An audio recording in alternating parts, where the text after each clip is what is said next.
کہ نیند نہ آئے تو اس کی وجوہات کیا ہوتی ہیں، نیند نہ آئے تو اس کے نقصانات کیا ہوتے ہیں، اور نیند کس طریقے سے آ جائے اس کے لیے ہمیں کیا کرنا چاہیے۔ دنیا میں 10 سے 30% لوگ ایسے ہیں کہ جن کو کرونک انسومنیا یا بے خوابی کی شکایت ہے۔ اب پاکستان میں تو اس کا ڈیٹا موجود نہیں ہے، لیکن میرا خیال ہے کہ پاکستان میں شاید اس سے زیادہ لوگ ایسے ہوں جن کو نیند کا مسئلہ ہے، اور پچھلے چند سالوں میں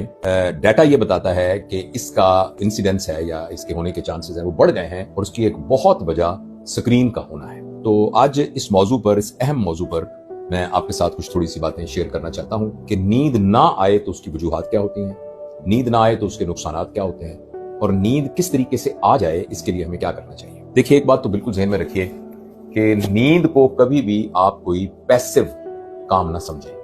آپ یہ نہ سمجھیں کہ نیند ایک ایسا کام ہے کہ جس میں ہم کچھ نہیں کر رہے ہوتے، ایسا بالکل بھی نہیں ہے۔ جس طریقے سے آپ کی گاڑی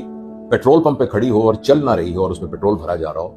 تو وہ وہاں بیکار نہیں کھڑی ہوئی، بلکہ وہ جو پیٹرول بھرا جا رہا ہے اسی کے ذریعے سے اس میں چلنا ہے۔ اسی طریقے سے ہم سارا دن جب کام کرتے ہیں اور صبح سے لے کر شام تک ہماری انرجی جو ہے وہ کنزیوم ہوتی ہے، وہ استعمال ہوتی ہے، وہ بولنے میں ہوتی ہے، وہ سوچنے میں ہوتی ہے، وہ کام کرنے میں ہوتی ہے، چلنے پھرنے میں ہوتی ہے، رشتے آپس میں جو ہمارے نبھا رہے ہوتے ہیں ان کے تقاضوں کو پورا کر رہے ہوتے ہیں۔ ان سب چیزوں میں، ان تمام کاموں میں ہماری انرجی خرچ ہو رہی ہوتی ہے، اور جیسے پانی آپ آہستہ آہستہ ڈھلتے جائیں تو پانی کی سطح کم ہوتی شروع ہو جاتی ہے۔ تو اللہ تعالیٰ کا نظام ایسا ہے کہ شام تک وہ انرجی جو ہے وہ ختم ہو جاتی ہے یا ختم ہونے کے قریب ہو جاتی ہے، اور اس کے بعد اس انرجی کو دوبارہ بھرنے کے لیے ایک بہت اہم چیز، خوراک بھی بہت اہم ہے، ایک اہم چیز نیند ہے۔ اور جب ہم سوتے ہیں تو نیند میں ہمارا پورا کا پورا جسم سکون میں ہوتا ہے، اور اس سے بھی زیادہ اہم یہ ہے کہ ہمارے جسم کے اندرونی افعال جو ہیں وہ بالکل ایک نارمل ردم میں آ جاتے ہیں، اور خاص طور پر ہمارا دماغ جو ہے وہ بالکل، آپ ایسے سمجھیں کہ جیسے آپ سارا دن دفتر میں کام کر رہے تھے تو پورے دفتر میں فائلیں بکھری ہوئی تھیں، تو شام کو آ کے کسی نے ان فائلوں کو جو ان کے خانے تھے ان خانوں میں ترتیب سے رکھ دیا، تاکہ اگلے دن پھر جب آپ کام شروع کریں تو انہی خانوں میں سے وہ فائلیں نکال سکیں۔ تو جو کچھ پورے دن ہماری دماغی کام ہوتا ہے، نیند کے دوران وہ سارا آرگنائز ہو کر دماغ میں، جس کو ٹیکنیکلی اسکیماز کہتے ہیں،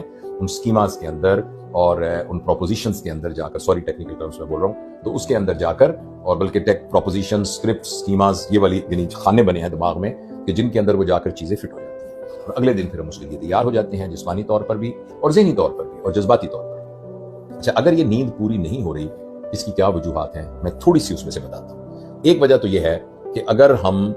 بہت زیادہ دن کے اندر کاہلی میں پڑے رہیں اور بار بار نیپ لیتے رہیں، تھوڑا تھوڑا سوتے رہیں اور کوئی کام نہ کریں، اور دن میں تھوڑا سو لیں، تو رات کو پھر نیند نہیں آئے گی۔ نمبر 2، بہت بڑی وجہ جو تفکرات ہیں، فکر ہے، اور خام خواہ کے خیالات ہیں، پریشانیاں ہیں، اور مستقبل کے بارے میں اندیشے ہیں، ماضی کے بارے میں پشیمانی